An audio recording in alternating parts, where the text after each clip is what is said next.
मेरी 22 साल की बेटी की शादी करवाने के बाद हमेशा की तरह मेरे पति मुझे गांव में छोड़कर शहर चले गए और मैं फिर से तन्हा और अकेली रह गई थी।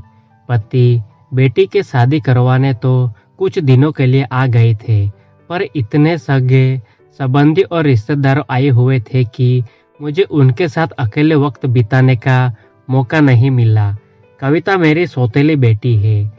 मेरी बेटी का कॉल आया तो उसने कहा, माँ मैं बहुत अच्छी हूँ, इस शादी में बहुत खुश हूँ। मेरे पति मुझसे बहुत प्यार करते हैं और हर वक्त मेरे साथ ही गुजारना चाहते हैं। मुझे तो एक पल के लिए भी अकेला नहीं छोड़ते। मैं बहुत खुश थी कि मेरी बेटी को एक अच्छा घर तो मिला, क्योंकि उसकी शादी करवाने के चक्कर में हमने अपने खेत गिरवी रख दिए थे और अब कर्ज हमारे सर के ऊपर है। मेरे पति कहते हैं कि शहर में काम करके धीरे धीरे मैं यह कर्ज उतार दूंगा, पर जब शादी होकर मैं इस घर पर आई थी तो मैं सुमित की दूसरी पत्नी थी और उस वक्त मेरी बेटी मात्र 5 साल की थी, जिस वजह से उन्होंने दूसरी शादी की थी ताकि बच्ची का ध्यान रखने के लिए उसे माँ मिल जाए। मैं उस बिन माँ की बच्ची का तो अपनी बेटी की तरह ही पाला और उसे खूब प्यार दिया, पर मेरे पति ने शादी की पहली रात मुझसे जो कहा वह सुनकर तो मेरी आंखों से आंसू आ गए। उन्होंने कहा कि वह अपनी पहली पत्नी से बहुत प्यार करते थे, दूसरी शादी नहीं करना चाहते थे, लेकिन माँ ने उनके ऊपर दबाव डाला। जब से मेरे पति की पहली पत्नी की मौत हुई थी, मेरे पति शहर में ही रहने लगे थे और वहीं पर काम किया करते थे। गांव के खेत मेरे सास ससुर संभाला करते थे। मेरे पति का जब भी छुट्टी मिलती वह मेरे पास आ जाया करते थे, लेकिन जब वह चले जाते थे तो मैं उनसे कहती थी कि मुझे भी शहर लेकर चलिए, मैं आपके साथ रहना चाहती हूँ, यूँ अकेले मुझे अच्छा नहीं लगता। पर वह कहते हैं कि शहर में इतने लोगों का खर्च मैं नहीं चला पाऊंगा, इसलिए बच्चों को लेकर तुम गांव में ही रहो ताकि उनकी पढ़ाई गांव में ही हो सके। हर महीने मेरे पति आते तो थे, लेकिन कुछ दिन रहकर ही चले जाते थे। ऐसे ही मेरी जवानी धीरे धीरे अकेलेपन में कट गई और अब मैं 38 साल की हो गई हूँ। मेरे पति की उम्र में मुझसे 7 साल बड़े हैं। शादी के कुछ दिनों बाद ही मेरे पति ने मुझे कॉल करके कहा कि एक बड़ी मुसीबत आ गई है, मेरा काम चला गया है और मुझे कहीं भी काम नहीं मिल रहा। मैंने उनसे कहा कि अब फिर गांव में आ जाओ और खेती संभालो, पर मेरे पति ने कहा कि हमारे ऊपर बहुत कर्जा हो चुका है, अगर काम नहीं करूँगा तो यह कर्ज कैसे चुकाऊँगा और खेत भी हमारे हाथ से निकल जाएंगे। मैंने कहा अब कविता की शादी हो गई है, क्यों ना मैं भी शहर में आ जाऊं और मैं लोगों के घर में काम कर लिया करूंगी, खाना बनाने या बर्तन सफाई का कोई भी काम मिल जाए जिससे हमारा यह कर्ज उतर सकता है। मेरे पति ने थोड़ी देर सोचने के बाद कहा, ठीक है, अगर तुम काम करने में तकलीफ नहीं है तो आ जाओ, क्योंकि हम हमारे खेत को बचाना होगा। अपने बेटों को सास ससुर के पास छोड़कर ही मैं शहर की ओर रवाना हो गई। पैसों की जरूरत को देखते हुए सास ससुर ने भी इजाजत दे दी थी। मुझे लगा काफी सालों के बाद अब मेरे दिल की मुराद पूरी होगी। काफी सालों से मैं अपने पति के प्यार के लिए तड़पती हूँ और अब मुझे वह मिलने वाला था। मेरा नाम सुमन है और मैं बहुत खूबसूरत हूँ, जैसा गोरा रंग वैसी खूबसूरत आंखें। जब मैं पति के पास पहुंची तो मेरे पति बहुत खुश हुए।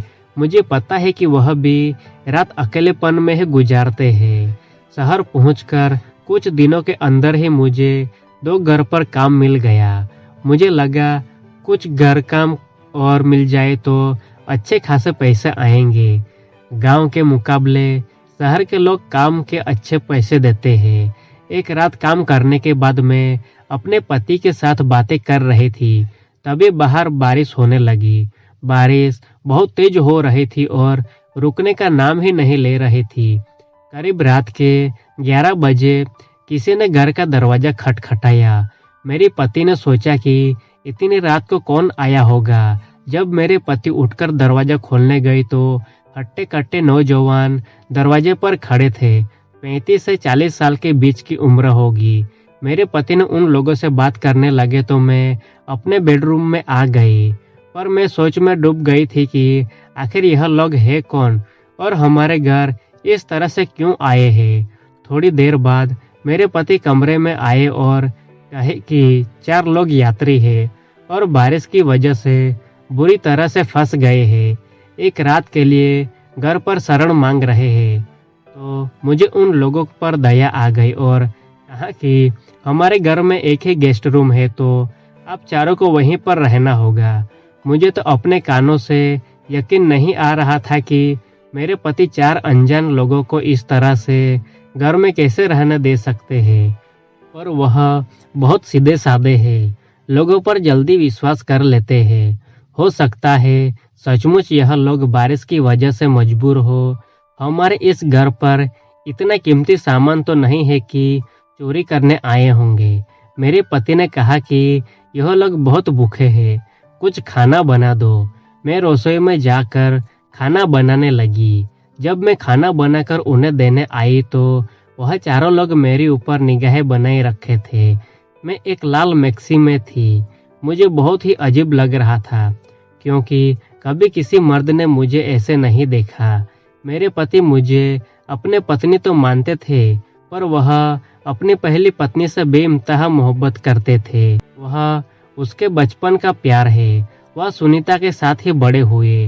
दोनों के बीच में प्यार हुआ और पूरा गांव इस बारे में जानता है, क्योंकि वह खेतों के बीच अक्सर घुमा फिरा करते थे। लेकिन धीरे धीरे जैसे ही सुनीता जवान होती गई तो उसके पिता ने सुमित से मिलने नहीं देते थे। कहते थे कि तुम जवान हो गए हो, ऐसे तुम सुमित के साथ घूमोगी तो तुमसे शादी कौन करेगा। लेकिन फिर सुमित उसके लिए रिश्ता लेकर आए तो सब लोग मान गए और उन दोनों की शादी हो गई और एक बच्ची भी हो गई। पर वह बीमार पड़ गई और चल बसी। मेरे पति उसकी मौत से उबर नहीं पाए। मुझे कहते हैं मैं तुम्हें पत्नी का हक तो दूंगा, प्यार नहीं कर पाऊंगा। कभी कभी मुझे अपने पति पर बहुत गुस्सा आता है कि सिर्फ एक बच्ची को पालने के लिए उन्होंने मेरी जिंदगी खराब क्यों कर दी। आखिर मैं भी तो एक औरत हूँ, मुझे भी प्यार की ज़रूरत है। मुझे कोई ऐसा मर्द चाहिए था जो मुझे दिल से चाहे। मेरे पति तो बस मुझे एक जिम्मेदारी ही समझते हैं। लेकिन आज पहली बार कोई मर्द मुझे ऐसे देख रहा है, वह भी एक नहीं 4-4। मेरे दिमाग में अजीब अजीब ख्याल आने लगे। मैं खाना देते ही अंदर कमरे में आ गई, क्योंकि ना जाने यह लोग कौन है। मैं कमरे में अंदर से देखी उन लोगों ने शराब की बोतल निकाल ली।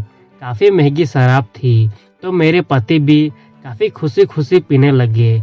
जब मेरे पति काफ़ी देर बाद कमरे में सोने के लिए आए तो नशे में पूरी तरह से अपना होश खो बैठे थे।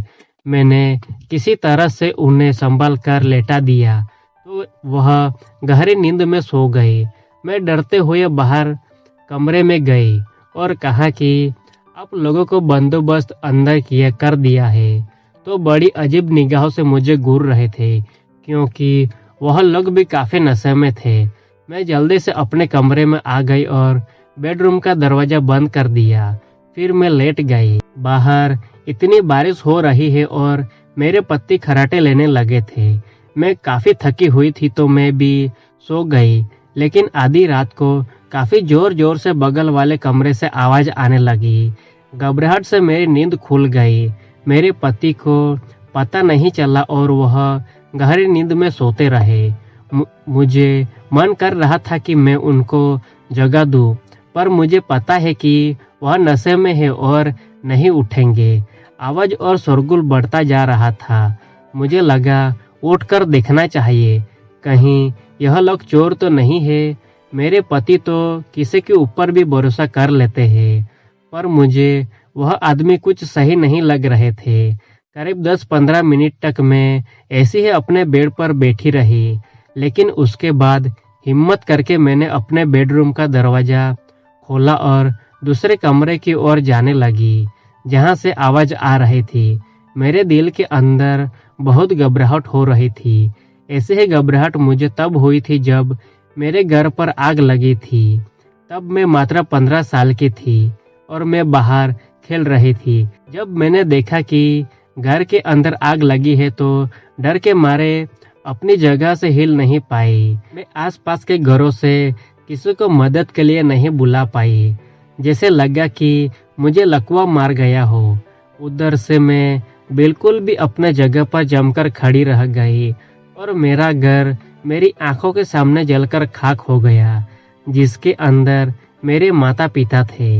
हमारा एक ही कमरा का मकान था। रात के वक्त जब मेरे पापा माँ के पास आते तो मुझे बाहर निकाल दिया करते थे। उस वक्त मुझे समझ नहीं आता था कि मुझे वह लोग बाहर क्यों निकाल देते हैं, लेकिन बड़े होने के बाद मुझे समझ आ गया। जब मैं सोती थी तो डरी सी उस जगह पर खड़ी रहती थी और मेरे हाथ पांव कांपते रहते थे। अंदर से कभी कभी आवाज़ें भी आती थी, पर मैं कभी भी अंदर नहीं गई, क्योंकि मेरी पापा ने मुझे साफ साफ कह दिया था, जब तक तुम्हें बुलाया न जाए तुम बाहर खड़ी रहना। ठंड हो या गर्मी, वह मुझे बाहर निकाल देते थे और कभी कभी तो काफ़ी देर तक मैं उस तरह खड़ी रहती।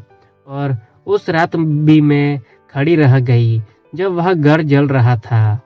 जब आस पास के लोगों को पता चला, वह आए तो देखे घर पूरी तरह से जल चुका है। उन्होंने उसे बुझाने की कोशिश तो की, पर मेरे माँ पापा बिल्कुल जल चुके थे। गांव के लोगों ने मुझे ही उसका जिम्मेदार ठहराया, क्योंकि मैं मदद नहीं मांग पाई थी और एक ही जगह पर खड़ी रह गई थी। मैं अनाथ हो चुकी थी और मेरे मामा मामी मुझे अपने साथ लेकर चले गए थे, पर उन लोगों ने मेरा जीना दुश्वार कर दिया था।